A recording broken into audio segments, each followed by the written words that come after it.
গত দিনের মতো আমরা ওই বাড়িতে কালকে আমরা আসছিলাম, সব তালা চেক করেছি, কোনো তারা কিছু ছিল না, সব তালা লাগিয়ে দিয়েছিলাম।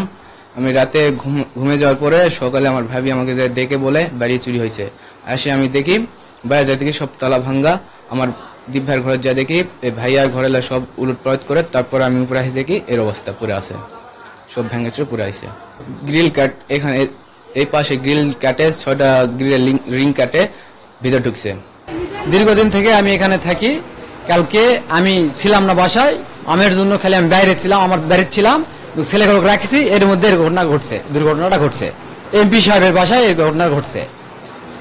আমি আমার এমপি সাহেবের বাসায় আমি অনেক দিন থেকে মানে ঢাকায় গেলে আমার সব দিয়েতে চলে যায়, সেটা আমি সবগুলো দেখাশোনা করি তার। এখানে সে জিজ্ঞেসে 2 দিন আগে ছেলে গেছে, ভাগনা গেছে ঢাকায়, তারপরে আজকে এই ঘটনাটা ঘটছে রাতে।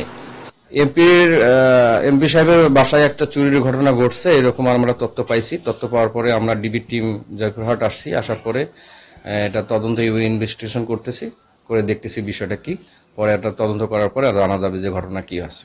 এখন পর্যন্ত আসামি গ্রেপ্তার হয়নি, তবে চেষ্টা চলতেছে।